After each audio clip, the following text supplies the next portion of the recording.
नमस्कार, स्वागत है आप सभी का योर स्टॉक में। मैं हूं आपके साथ कविता थपलियाल और मेरी सहयोगी अचुषा मेरे साथ हैं और हम दोनों मिलकर अगले 1 घंटे आपके तमाम स्टॉक से जुड़े सवालों के जवाब देंगे। और ऐसे में हमारे साथ खास मेहमान भी जुड़ेंगे जो आपको बताएंगे कि भले ही आपका निवेश छोटी, मध्यम या लंबी अवधि का हो, आपके लिए किस तरह से रणनीति को लेकर आगे बढ़ना चाहिए। लेकिन योर स्टॉक में सवाल पूछने का एक तरीका है जिसके जरिए आप हम तक पहुंच सकते हैं। तरीका क्या है, झटपट बता देती हूं और उसके बाद बाजार का एक चेक लेंगे और हमारे मेहमानों का स्वागत भी करेंगे।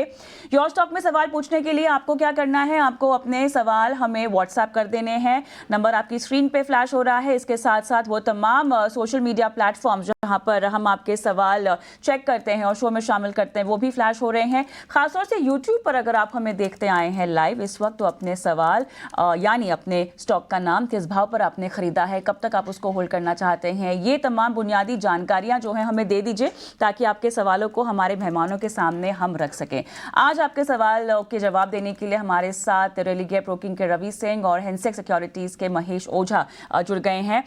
स्वागत है आप दोनों का ही हमारी पेशकश में। झटपट बाजार का एक चेक, जहां पर बाजार ने खुलते ही एक नया हाई बनाया लेकिन वहां से थोड़ी सी नरमी आती हुई, लेकिन फिर भी हम देख रहे हैं कि हरे निशान में तेजी के साथ ही कारोबार हो रहा है। फिलहाल के लेवल्स 23,300 के पार निफ्टी पे दिखाई दे रहे हैं। सेंसेक्स 76,778 के लेवल्स और बैंक निफ्टी आप देखिए 49,850 के ऊपर यहाँ कारोबार करता हुआ दिखाई दे रहा है। और ब्रॉडर इंडिसेस में भी हमने देखा था कि खुलते ही ऑल टाइम हाई का एक लेवल छुआ और उसके बाद वहाँ से थोड़ी सी नरमी आती हुई, लेकिन कमोबेश हम देख रहे हैं कि बाजार में अंडरटोन एक तेजी का ही आता हुआ दिखाई दे रहा है। एडवांस डिक्लाइन रेशियो भी अगर आप देख लें फिलहाल तो 1788 एडवांसेस, 602 कम से कम डिक्लाइंस फिलहाल दर्ज होते हुए दिखाई दे रहे हैं। लगातार आज के सत्र में हमने तमाम आईटी काउंटर्स को लाल निशान पे कारोबार करते हुए देखा है। आप टेक महिंद्रा ले लीजिए, एलटीआई, माइंडट्री, इन्फोसिस, एचसीएल टेक, विप्रो, एमएनएम, टीसीएस, तमाम काउंटर्स में हम देख रहे हैं लगभग 1.5 से 2.5% तक की कमजोरी के साथ आज के सत्र में जबरदस्त कमजोरी का रुझान हो रहा है।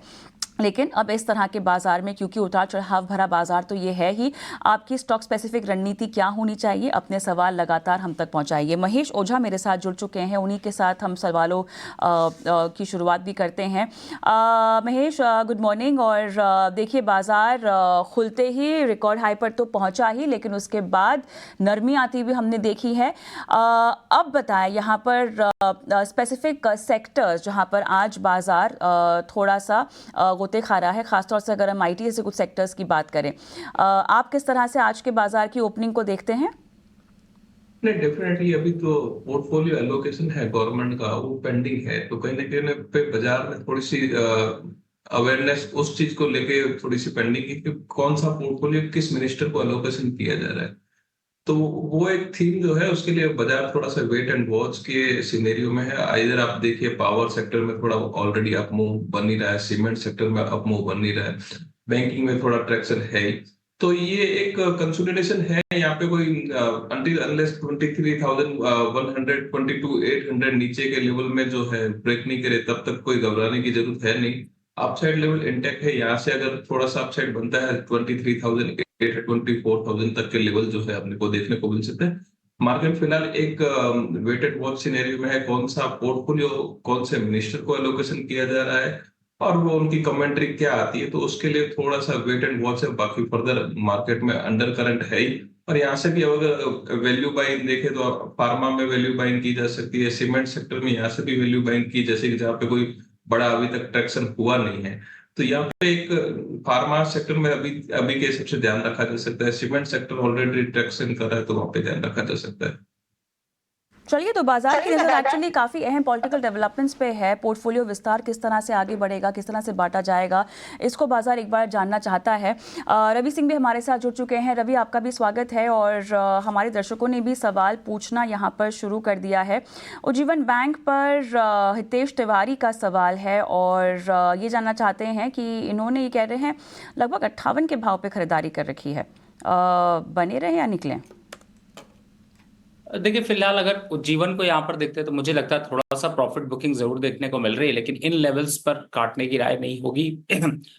ओवरऑल अभी यहाँ पर स्ट्रक्चर अच्छा लग रहा है, मुझे लगता है थोड़ा सा समय देना चाहिए। और जिस हिसाब से अभी मार्केट का मूवमेंट है उसमें जितने भी एनबीएफसीज है या बैंक्स है उनमें थोड़ी रैली आपको देखने को मिल सकती है, तो थोड़ा सा समय दीजिए। मुझे लगता है अपसाइड में वापस से उज्जीवन का जो टारगेट है वो 55 से 58 रुपए का देखने को मिल सकता है, और बाइंग प्राइस को आप स्टॉप लॉस रख सकते हैं, या फिर 47.50 के स्टॉप लॉस से आप पोजीशन को होल्ड करके चलें। बिल्कुल, तो ये राय थी उज्जीवन स्मॉल फाइनेंस बैंक पर। आगे बढ़ते हैं, आईटी शेयरों की तरफ नजर डालते हैं। याद रखिए निफ्टी आईटी इंडेक्स सबसे बड़ा सेक्टोरल लूजर है आज के ट्रेडिंग सेशन में। और पंकज गुप्ता जी ने हमारे लिए एक क्वेश्चन भेजा है बिरला सॉफ्ट पर।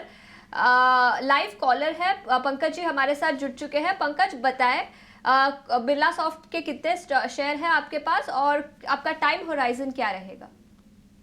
Good morning ma'am.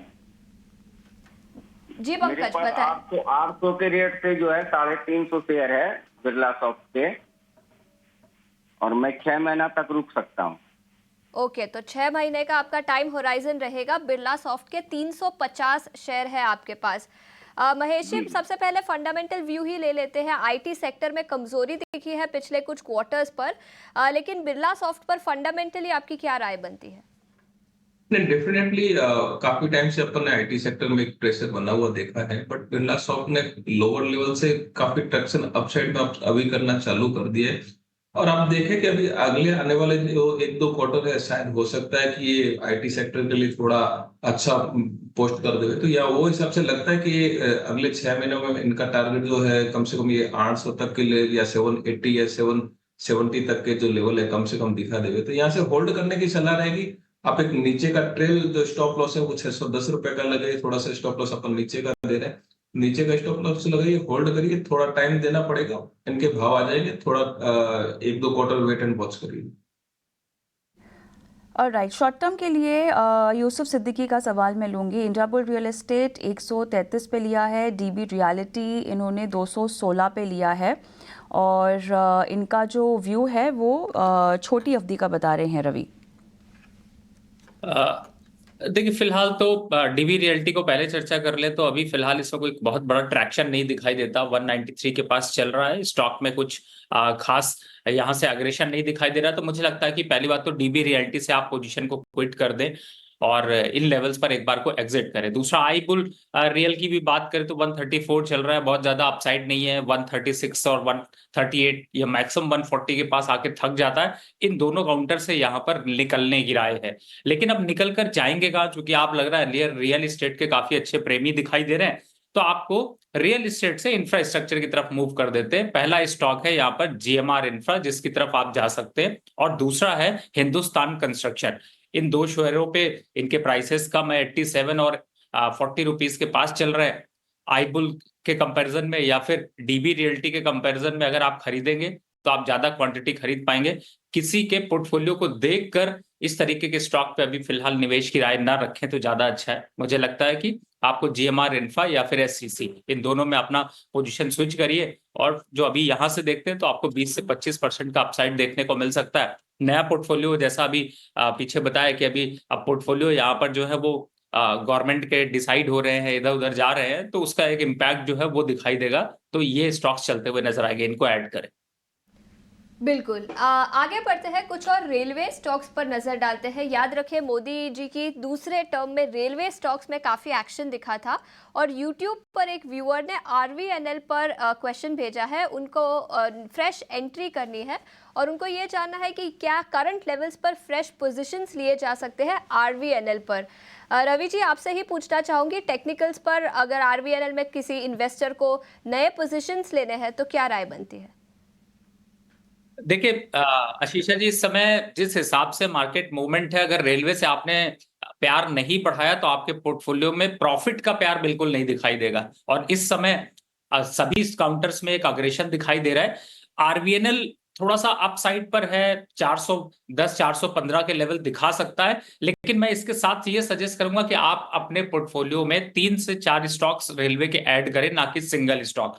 पहला, आरवीएनएल को अगर देखते हैं, मुझे लगता है थोड़ा सा रुक जाए, 372 65 ये लेवल्स ज्यादा अच्छे हैं जिन पे कि आपको अच्छे रिटर्न्स मिल पाएंगे। लेकिन फिर भी अगर आपका मन कर रहा है तो यहाँ पे 30% पैसा डाल दीजिए। अगर 100 रुपए निवेश करने वाले थे तो 20-30 रुपए इस पे कर लीजिए। और दूसरे स्टॉक्स की बात करें तो इरिकॉन यहाँ पर ज्यादा अच्छा दिखाई दे रहा है, 253 का चल रहा है, थोड़ी पॉकेट फ्रेंडली है, जेब में आ जाएगा, आसानी से खरीदा जा सकता है। तीसरे स्टॉक की बात करें तो टेक्स इंफ्रा 126 रुपए चल रहा है, वो भी जरा पॉकेट फ्रेंडली लग रहा है 126 से 150 जाएगा तो रिटर्न ज्यादा अच्छे मिल सकते हैं। और इन सबके जो है वो पूरे के पूरे अगर कंपैरिजन करें तो छोटे राजा और बड़े राजा बनने की जो क्षमता रखते हैं वो है IRFC।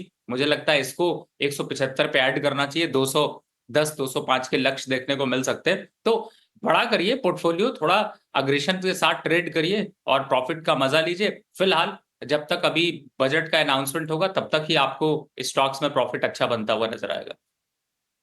हालांकि इंतजार है अहम पोर्टफोलियो के बंटवारे का। जिस तरह से कल हमें एक लाइनअप दिखाई दे रहा था जब शपथ ग्रहण समारोह था, तो लग तो यही रहा है कि अहम जो मंत्रालय है, गृह मंत्रालय और जिस तरह से हम सुरक्षा मंत्रालय की बात कर रहे हैं, बीजेपी के पोर्टफोलियो और उसी के खेमे में रहने की संभावनाएं हैं। तो कहीं ना कहीं जो मेन एजेंडे हैं रिफॉर्म के, उनमें किसी भी तरह की रोक या ढिलाई मुमकिन है कि बढ़ती नहीं जाए।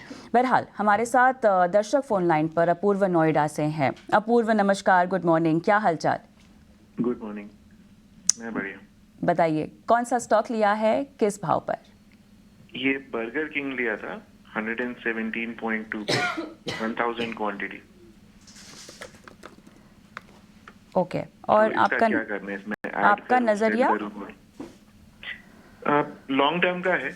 इसमें सेम मतलब ग्रोथ भी आ रही थी सेम उसमें, सेम स्टोर में, इसलिए लिया था। लेकिन फिर ये गिर के 90 तक चला गया था। नहीं, हाँ बिल्कुल, एक दायरे में घूमता हुआ दिखाई दे रहा है। ठीक है, महेश के साथ मैं जुड़ती हूँ। महेश, लंबा इनका नज़रिया तो लंबा है, नतीजे इसके काफ़ी मिक्स्ड रहे हैं, लेकिन क्या लंबा रुकना चाहिए या इसी स्पेस में कहीं और अगर ये मूव करना चाहें तो कर सकते हैं? नहीं, डेफिनेटली ये स्टॉक्स जो है थोड़ा सा अपर भी दिखता है, इनको तो एग्जिट कर लेना चाहिए कंपेयर टू दिस स्टॉक। मतलब काफी स्टॉक्स है मार्केट में जो इनको अच्छा रिटर्न भी दे सकते हैं। अभी तो फिलहाल छोटे मोटे लॉस में है, हो सकता है यहाँ से ये स्टॉक्स वापस रिवर्स करे 108 टूटे तो इनको शायद हो सकता है कि भाई 95 तक के लेवल भी वापस दिखा दे। तो यहाँ से एग्जिट करने की सलाह रहेगी। थोड़ा सा दूसरे स्टॉक्स जो है रेलवे सेक्टर है या फिर आपका डिफेंस सेक्टर है, ये सेक्टर अट्रैक्टिव लगते हैं, इनका लॉस भी कवर हो जाएगा। और जैसे कि अर्लियर अपन ने डिस्कस, इससे पहले रेलवे के स्टॉक डिस्कस किए, वो रेलवे के स्टॉक्स ठीक लग रहे हैं तो वहां पे भी करिए। इंफ्रास्ट्रक्चर थीम भी चलेगी, रेलवे की थीम भी चलेगी। ये इन स्टॉक्स के कंपेयर में वो स्टॉक्स ज्यादा अट्रैक्टिव लगेंगे। और सेफर बेट करना है तो शायद फार्मा में बेट कर लीजिए, कोई दिक्कत नहीं। बिल्कुल, तो ये राय थी रेस्टोरेंट एशिया ब्रांड्स पर। आगे बढ़ते हैं, अगले सेगमेंट पर फोकस करते हैं, ऑप्शंस के चैंपियंस।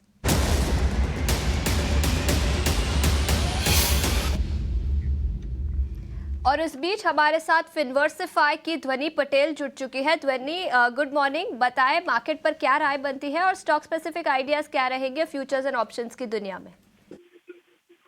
Good morning. आज ओवरऑल मार्केट का ट्रेंड यहाँ पे बुलिश ही है। बाइंग एक्शन काफी खेमों में देखने को मिल रहा है। मेरी तरफ से यहाँ पे ऑप्शन का ट्रेड जो यहाँ पे नजर में आ रहा है वो HDFC लाइफ में है। स्टॉक ने अपनी जो यहाँ पे डाउनवर्ड स्लोपिंग सपोर्ट लाइन थी वहां से सपोर्ट लेकर वापस ऊपर की तरफ का स्विंग अप मूव दिया है। तो करंट लेवल से आपको 565 का कॉल ऑप्शन खरीदना है और इसका भाव अभी करीब 12 रुपए चल रहा है, तो आप इसी भाव पे इसको खरीदे। टारगेट इसका 17 रुपए का बनता है और स्टॉप लॉस 10 रुपए का मेंटेन करना है। लॉट साइज 1100 का है, तो आपका अधिकतम मुनाफा यहाँ पे है वो 5,500 का होगा और अधिकतम नुकसान जो है वो 2200 रुपए तक का हो सकता है। बिल्कुल, तो टाटा पावर पर खरीदारी की राय ध्वनि की तरफ से। ध्वनि, शुक्रिया हमारे साथ जुड़ने के लिए। साथ दर्शक जो फोन लाइन पर जुड़ गए हैं वो है अमजद कश्मीर से। अमजद जी नमस्कार, कैसे हैं आप? जी good morning ma'am. Good morning sir, आपने कौन सा स्टॉक लिया है? सवाल है कि जी मेरा सवाल है कि मैं PVR और ONX में लगभग 5 से 8 महीने से होल्ड कर रहा हूँ। मेरा रेट जो है वो 1660 पे है। हो 1660। और हाँ, और एक और है IQ लाइटिंग, वो भी है मेरा, जब IPO से हुआ था 410 के रेट है, वो भी 300 शेयर में। वो आपने IPO से होल्ड किया हुआ है? हाँ, तो मगर उन दोनों स्टॉक में क्या है कि मार्केट ना लाइफ टाइम हाई पे है और मेरा स्टॉक ना ऊपर चढ़ रहा है और सिर्फ गिर ही रहा है। इसमें बिल्कुल क्या वजह है? परेशानी की बात तो है ही। सर बताइएगा कितना समय देना चाहते हैं इन दोनों को? टाइम तो मैं दे सकता हूँ, अगर आप के माध्यम से मैं उसमें मतलब एवरेज कर सकता हूँ अगर हाँ दोनों में। एवरेज बिल्कुल। चलिए तो एक नियर टर्म आउटलुक मेरे ख्याल से एक नियर टर्म आउटलुक हम ले लेते हैं और रवि आप ही के पास आऊँगी मैं उसके लिए। देखिए पीवीआर आइनॉक्स में तो इनको काफ़ी समय से दिक्कत हो रही है, मुझे लगता है 1600 के भाव पे लिया हुआ है, 1660 के रेट पर। रवि क्या करना चाहिए, ये एवरेज करके किसी स्टॉप लॉस के साथ रुके रहें? देखिए इस समय अगर देखते हैं कविता जी, मुझे ऐसा लगता है कि इस स्टॉक में इतना बड़ा दम तो अभी नहीं दिखाई दे रहा कि ये 1600 के लक्ष्य को यहाँ पर अचीव कर पाए। और मैं जनरली 2-3 चीजें बार बार लोगों को बोलता हूँ कि कुछ स्टॉक्स में आप उनकी सर्विस का मजा लीजिए, बट उस पर निवेश करने के लिए मत जाइए। पीवीआर आइनॉक्स में अगर अभी देखते हैं तो देखिए थोड़ा सा बाउंस बैक आएगा, 1400-1380 के आसपास के लेवल आएंगे, वहां पर आपको करना है एग्जिट। और अगर आप वहां नहीं करना चाहते तो करंट लेवल पे कर लीजिए एग्जिट। आज का एक बढ़िया स्टॉक बता देता हूं, उसको खरीद लीजिए। क्वांटिटी में भी 1 के अगेंस्ट में 10 खरीद पाएंगे, और जो ये 1600 का आपका जो बाइंग लेवल है उसके हिसाब से देखें तो जल्द प्रॉफिट आ जाएगा, वो है कैनरा बैंक। इस समय 121 पर चल रहा है और मुझे ऐसा लगता है कि ये वो दम ज्यादा रखता है जो आपको आपके पोर्टफोलियो के पास जल्दी पहुंचा सकता है। और अगर इस पे भरोसा नहीं है तो एक दूसरा आपका ही बैंक जहां पर आप हैं वही का एक बैंक है, उसको आप ले लीजिए, जम्मू एंड कश्मीर बैंक। उसमें भी एक अच्छा फंडामेंटल यहाँ पर डेवलप हो रहा है। मुझे लगता है कि आपको जबरदस्त यहाँ पर जो है वो ट्रैक्शन मिल सकता है, वापस से ये 155 के लेवल तक आ सकता है। तो भरोसा उनमें जताइए और सर मूवी वूवी जाइए, बच्चों के साथ जाइए, एंजॉय करिए, टिकट खरीदिए। स्टॉक खरीदेंगे तो जितना भी आप पैसे का डिस्काउंट वहां पाएंगे वो यहाँ स्टॉक में दे देंगे, मजा नहीं आएगा। तो फिलहाल इसको खरीदिए जिससे कि आप अगली मूवी आराम से उसके पैसे की देख पाए। लेकिन मूवी भी तो इंटरेस्टिंग रिलीज होनी चाहिए ना। आजकल तो ओटीटी पर ही आप देखिए सब कुछ इतना बढ़िया बढ़िया आ रहा है, मूवी पर जाने के लिए थोड़ा सा मोटिवेशन कम है लोगों के पास। बहरहाल कैनरा बैंक और जेके आपको हम रेकमेंड कर रहे हैं रवि की तरफ से। आईक्यू लाइटिंग आईपीओ के भाव पे लिया हुआ है रवि, क्या करें इसमें? देखिए कविता जी, आपके माध्यम से मैं इनको बताना चाहूंगा, देखिए जब भी पहली बात है कोई भी आईपीओ पे निवेश करें, अगर प्रॉफिट आ रहा है बिना सोचे समझे पहले कैपिटल बाहर निकाल लें। मतलब जैसे ही लिस्ट हुआ आपको जबरदस्त ग्रोथ प्रॉफिट दिखाई दे रहा है, तुरंत के तुरंत पैसे पहले अपना इनिशियल मनी निकाल लीजिए। दूसरा, एक सिंपल स्ट्रेटजी फॉलो करिए, जब भी आईपीओ लिस्ट हो जाए, जो प्राइस क्लोज हो जाए उस प्राइस के 3 दिन नीचे बंद हो जाए, 3 दिन नीचे बंद हो जाए तो उस स्टॉक से निकल जाइए और दोबारा एंट्री मत करिए। वापस से ईटी स्वदेश पे कविता जी को सवाल भेजिए, आपको दोबारा एंट्री का मौका मिलेगा। समझाने का मेथड ये है कि इस स्टॉक से भी निकल जाइए। 2 स्टॉक्स बताए, इससे सस्ते बढ़िया मिल रहे हैं, उनको ले लीजिए। आईक्यू लाइटिंग पर अभी अभी लिस्ट हुआ है ये स्टॉक, और रवि जी की तरफ से ये राय कि अपना कॉस्ट निकाल लेना चाहिए इस स्टॉक से। आईक्यू लाइटिंग की हमने बात की। आगे बढ़ते हैं, जोधपुर से मेजर भारद्वाज जी ने हमारे लिए एक सवाल भेजा है एसबीआई कार्ड्स पर। उनके पास 800 शेयर है एसबीआई कार्ड्स के, जो उन्होंने 722 रुपये प्रति शेयर के दाम पर खरीदे थे। अभी देखें तो 713 के आसपास स्टॉक है, तो ज़्यादा कुछ नुकसान नहीं है, करीब 6-7 हज़ार रुपये का नुकसान है। टेक्निकल राय ले लेते हैं। सबसे पहले रवि जी आपसे पूछना चाहूँगी, राय क्या रहेगी इस स्टॉक पर? देखिए इस समय मैं अगर बताऊं तो अनीशा जी, मेन इंपॉर्टेंट ये होता है कि जब भी इस तरीके के स्टॉक्स में आप कभी भी निवेश करते हैं तो आपको थोड़ा बहुत वॉलेटिलिटी का नुकसान देखने को मिलता है। लेकिन मुझे ऐसा लगता है यहाँ पर 700 का एक स्टॉप लॉस डाल लीजिए, और अगर आप कोशिश करते हैं थोड़ा प्रॉफिट कमाने की तो एसबीआई में शिफ्ट हो जाइए कंपेयर टू कि आप इस पे रहिए, क्योंकि ये थोड़ा वो दमखम नहीं दिखाई दे रहा है। और फिलहाल स्टॉक्स में अभी 700 के स्टॉप लॉस से बने रहिए, वापस आता है तो एक बार निकल जाइए, जल्दबाजी मत करिए। लेकिन अगर चेंज करना है तो आप एसबीआई काउंटर पर डायरेक्ट जा सकते हैं। चलिए, मेजर साहब के लिए ये सलाह इनके तमाम काउंटर्स पर। और इस बीच ऑप्शन के चैंपियन की रणनीति आपको एक बार हम बता देते हैं। शुरुआत में यहाँ पर कुछ डिटेल्स मिस हो गई थी। एक बार फिर से आपको वो जो ट्रेड ध्वनि पटेल हमारी आज की जो मेहमान थी, उनकी जो एक्सपर्ट थी, उनकी रिकमेंडेशंस आपको बता देते हैं। उसके मुताबिक आप इसमें रणनीति ज़रूर बनाइएगा। और HDFC लाइफ इन्होंने यहाँ पर कॉल ख़रीदने की सलाह दी थी 12 के भाव पे, और आपको स्टॉप लॉस लगाना है 10 रुपये का, लक्ष्य आपका होगा 17 रुपये का। तो शुरुआत में जब ध्वनि पटेल हमारे साथ जुड़ी थी तो HDFC लाइफ की कॉल खरीदने की आपको आज की सलाह यहाँ पर दे रखी है। और एक रिस्क डिस्क्लोजर भी दे देते हैं फटाफट, ताकि आपको ये पता चले कि इस तरह के ट्रेड्स में जोखिम बहुत ज़्यादा होता है। तो या तो आप आर्थिक सलाहकार से सलाह लेकर इस तरह का ट्रेड करें, या तो फिर अपना पूरा होमवर्क करके ही आप ट्रेड करें, क्योंकि इसमें रिस्क जोखिम बहुत ज़्यादा होता है।